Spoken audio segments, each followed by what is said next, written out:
My MIL announced my miscarriage at dinner, so I announced her affair at her anniversary party. 9 days after I lost my pregnancy, my mother-in-law raised her wine glass at a crowded family dinner and announced my miscarriage, before I had even told my own sister. Judith did not stumble over the words. She did not apologize when I froze.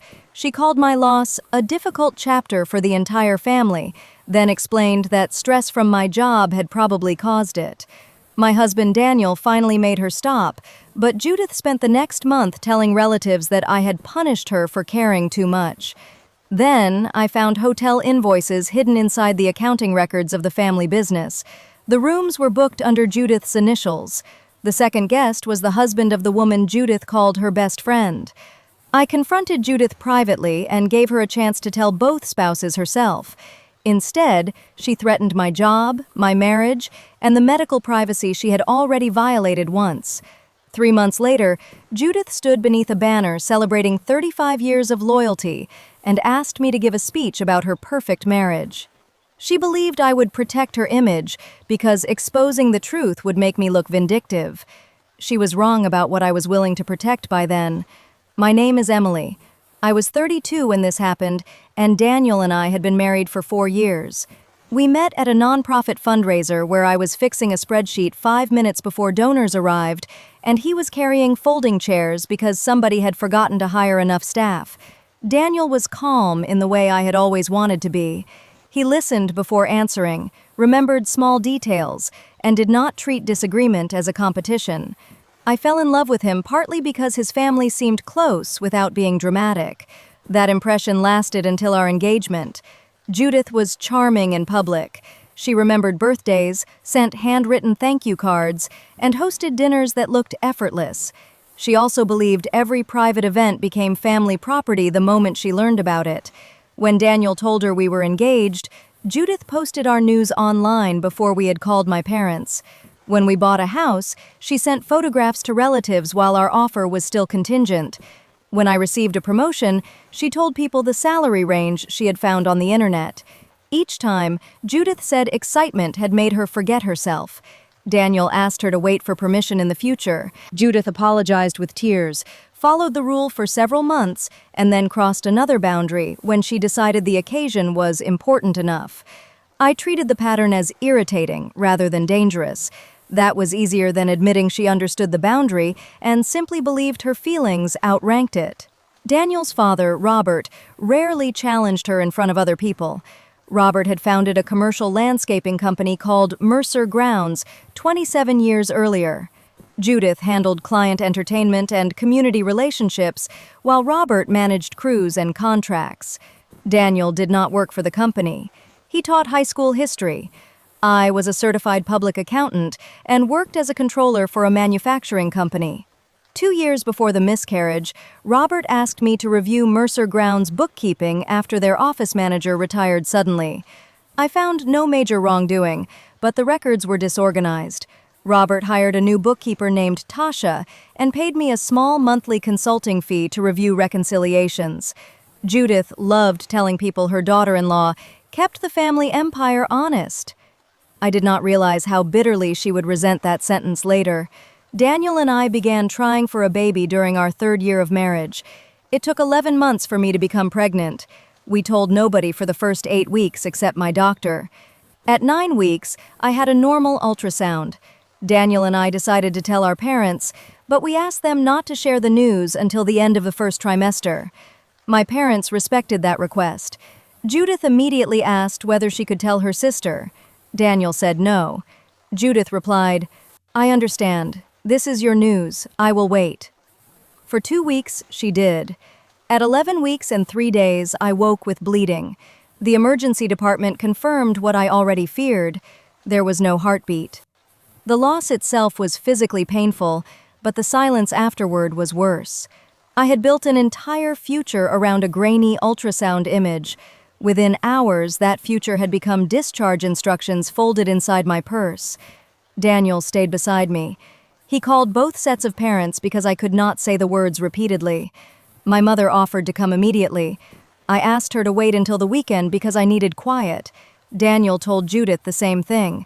He specifically said we did not want calls, visits, or messages from extended family. Judith sent flowers anyway. I could forgive flowers. What I could not forgive happened 9 days later. Robert's older brother was visiting from Arizona, and a family dinner had been planned for months. I did not want to attend. Judith called Daniel and said canceling would make everyone ask questions. She promised to protect our privacy and let us leave early. Daniel told me we could stay home. I chose to go because I was tired of feeling as if grief had removed me from ordinary life. There were 14 people at Judith and Robert's house.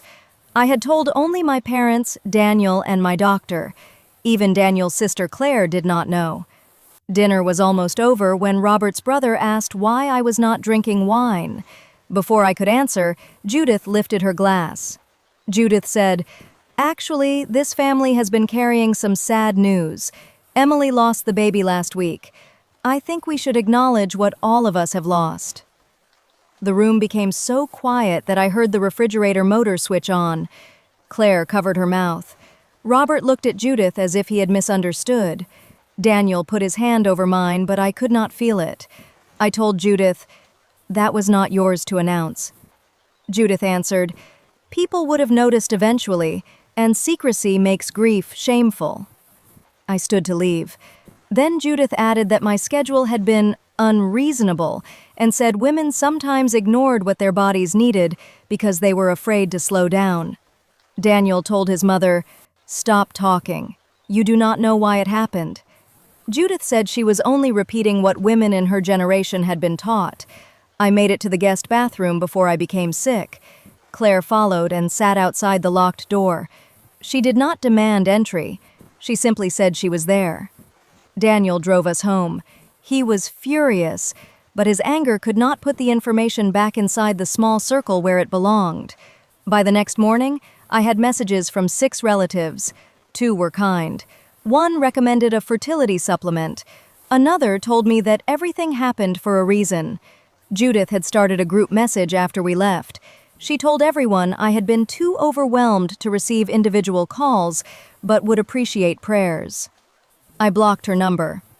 Daniel went to his parents' house and told Judith she would not see us until she apologized without excuses.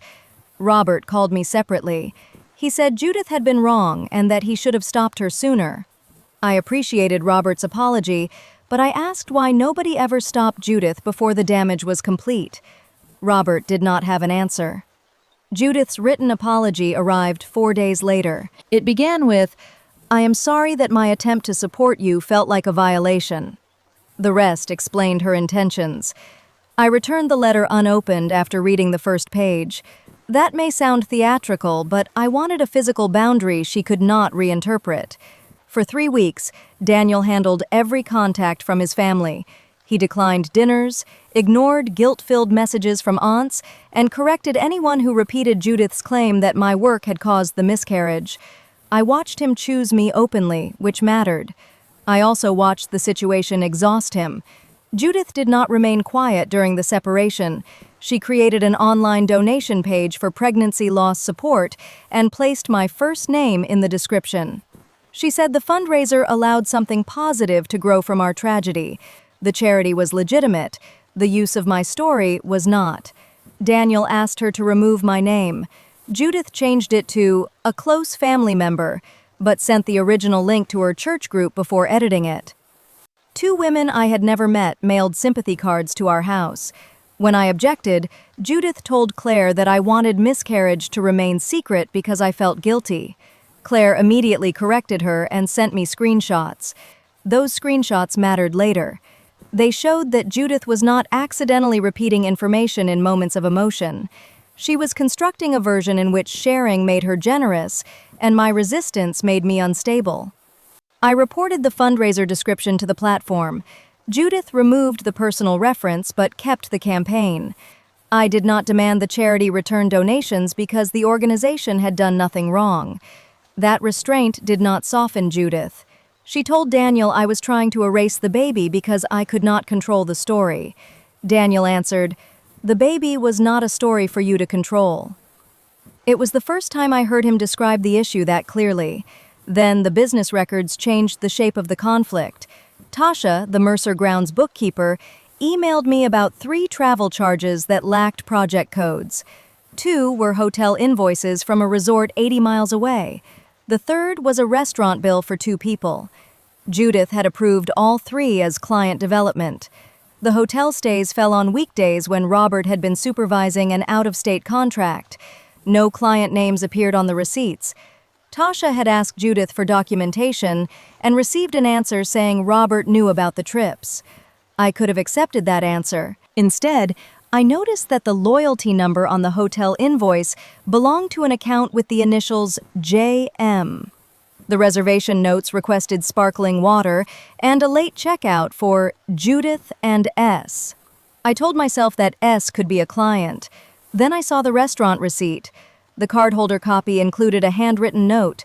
"Wonderful as always, Stephen." Stephen Hale was married to Linda, Judith's closest friend of 20 years.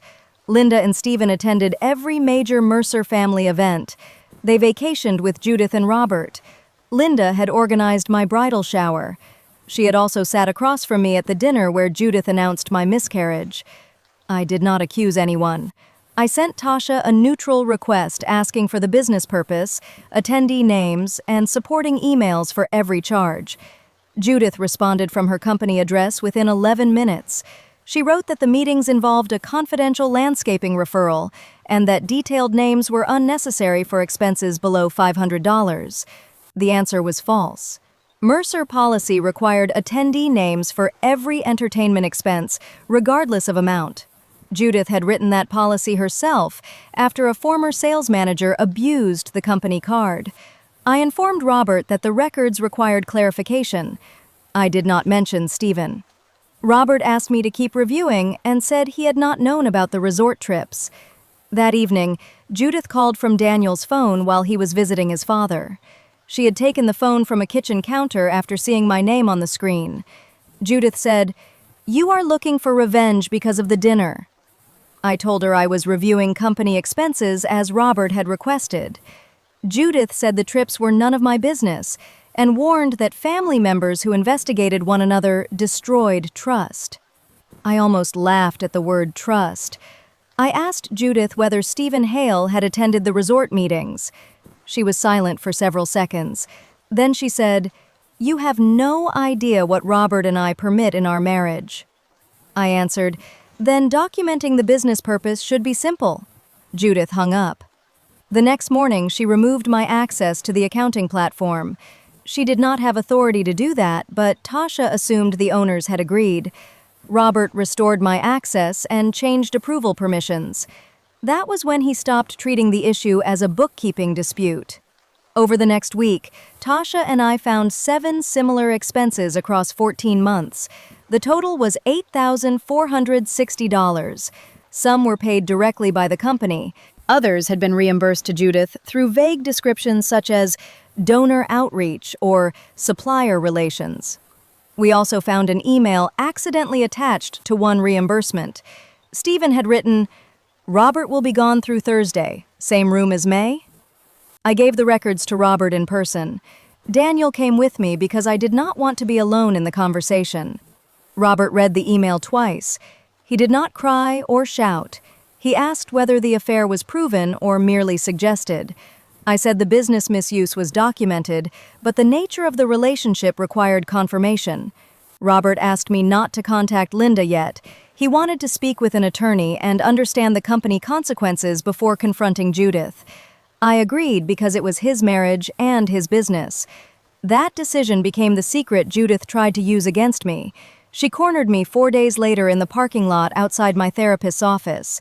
I still do not know whether she followed me or guessed from an old calendar invitation. Judith said she knew Robert had copies of the invoices. She claimed Stephen was an emotional companion and that the hotel rooms were used only for conversations. I told her the explanation belonged with Robert and Linda. Judith replied, "If you tell Linda, I will tell everyone Daniel blamed you for the miscarriage." Daniel had never blamed me. Judith had invented the statement because she knew it would injure both of us. She continued, Judith said Robert could end my consulting contract, and she could tell my employer I had accessed private records for a family vendetta. I told her, "You are threatening me with another lie because I discovered your first one." Judith answered, "I am explaining consequences." That sentence ended whatever hesitation I had left. I wrote down the entire conversation in my car while it was fresh. The office parking lot also had exterior cameras. They did not capture audio, but they confirmed that Judith had approached me and remained for 12 minutes. Daniel wanted to confront her immediately. Robert asked us to wait 48 hours while his attorney secured business records and removed Judith's financial access. Robert then confronted her at home. Judith admitted the affair had lasted 18 months. She admitted Stephen knew some expenses had been billed to Mercer Grounds. She still insisted the marriage had been emotionally over for years, although Robert did not agree. Robert moved into a hotel and told Linda himself. Linda initially believed he was lying to damage Stephen. Then Robert showed her the email and invoices. Linda called me that night. She asked whether I had known during the miscarriage dinner. I told her I had discovered the first invoice weeks later. Linda began crying. She said Judith had comforted her for months because she believed Stephen was depressed. Judith had advised her to be more patient and less suspicious. That cruelty affected me more than the affair itself. Linda also revealed something that made the timing of the dinner feel different. The afternoon before it, Linda had confronted Judith about finding a resort key sleeve in Stephen's car. Stephen claimed it came from a client meeting. Judith told Linda she was becoming paranoid and suggested that grief in the Mercer family had made everyone emotionally reactive. At dinner the next evening, Judith turned my miscarriage into the central family crisis. I cannot prove she announced it specifically to redirect Linda's suspicion. I do know the announcement gave Judith a reason to call Linda repeatedly afterward and speak about grief, trust, and the danger of questioning people during emotional periods. Linda had interpreted those calls as support. After seeing the invoices, she understood them as management. That was the smaller twist inside the larger betrayal. Judith had not merely hidden an affair beside our family pain.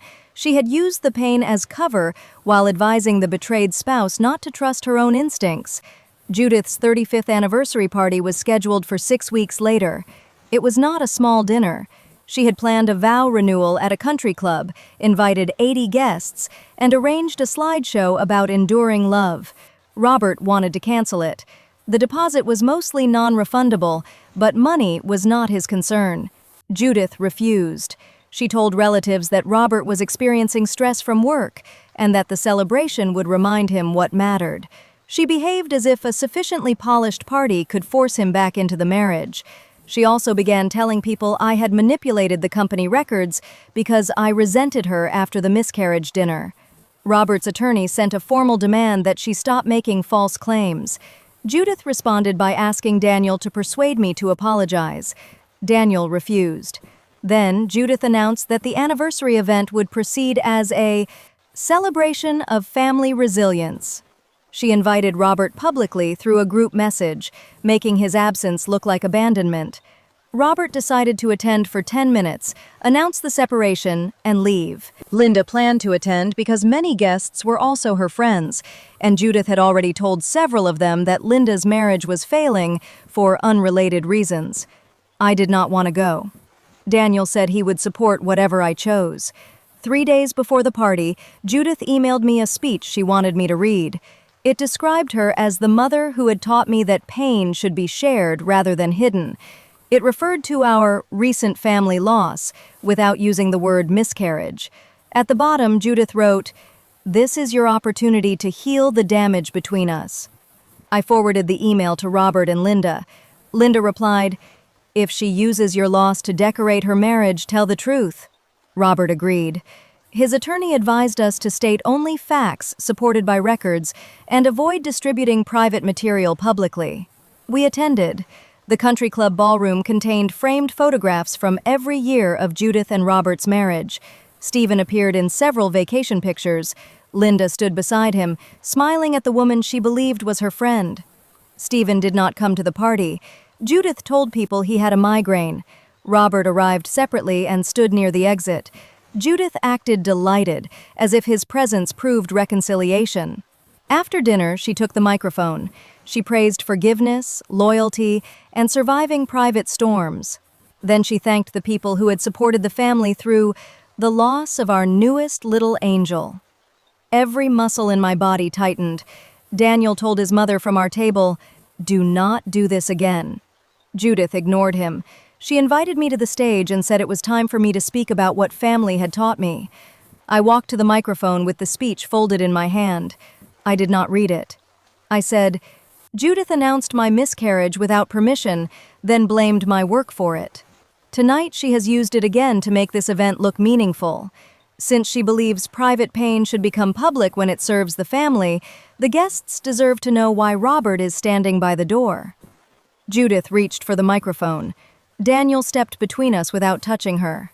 I continued. I said Robert and Linda had learned that Judith and Stephen had maintained an 18-month affair. I said company records documented resort charges and meals that Judith had falsely labeled as business expenses. I also said both betrayed spouses had reviewed the evidence before that evening.